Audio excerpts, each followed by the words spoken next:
Nature or nurture? It's not a new question by any means, and I have heard it used on many occasions, having given it much thought myself to general life, people, and environment. And for the most part, it seems to end up being a combination of the two. Part of each becomes us. But for this article, it is in relation to what we have come to know as serial killers. It seems there has been much sensationalisation of them, their crimes and their personalities. People make careers off the back of them sometimes.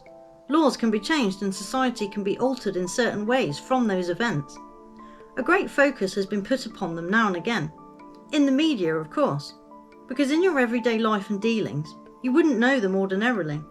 Even if you fell foul to one, you wouldn't know for sure there were others, so you would still be none the wiser. Some cases are very famous and last with us to this day. But there is a new conspiracy theory emerging that may have been around for a while, I don't know, that there is cause to believe there has been a gender inversion program running for decades, and that many, if not all, of the highest profile, beloved celebrities are in fact the opposite gender they are purported to be. Firstly, I will look at what advantage that may serve. I don't like to dismiss anything until I give it a thorough check through, even if at first it might sound quite preposterous. So, the advantage would be, possibly, is to manufacture a certain look and insecurity in people. How women used to say the unrealistic body shapes being put forward gave society an odd craving to be something they can't. Cue eating disorders and unhappy self-image on a scale never seen before. The modelling industry and marketing did that, because it sold them lots of products. It appeared that very slim, statuesque women were hailed as pin-ups, as what men want. They say it is in the shoulders and the hands you can usually tell if someone is male or female. But what we have seen of late is that with drugs and surgery, much can be done to alter the body shape, face, voice, etc., to give the impression of the perfect look. So what used to be a visual marker is no longer, if it ever was. Which makes me think this goes back much further than just the last few decades. And at some point, with all the technology we have, it would have been noticed that the strange elite practice of inverting what is normal for purpose would be exposed perhaps.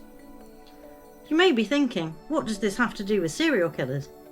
Well, my reasoning wandered to the idea that they would sometimes like people to think they were serial killers.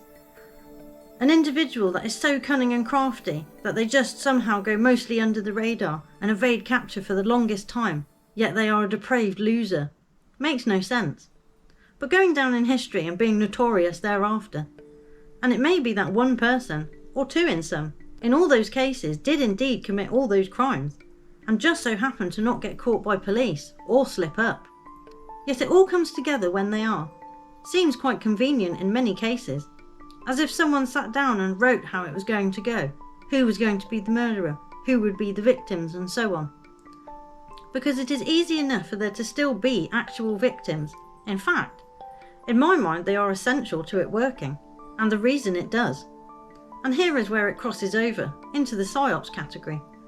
To create the feeling desired, you do need to have an event, and a fallout. But an orchestrated one, where a certain number of players know the game, some don't. A false flag event, I guess it's called, and many people think you either fake an event, or it's real. But I believe there is an in-between, where it's both a setup, and real to the people on the ground experiencing it. Like advertising. Everybody knows that the person endorsing the product doesn't really use it. They are just paid to say they like it. And people then go and buy it based on that. Same principle. So whether it is a serial killer, or elite gender inversion, or any of the far-fetched and outrageous conspiracy theories you may come across, always ask, what would be the benefit of making it look like this were happening? And it might not always be the case, but in some cases, it just might.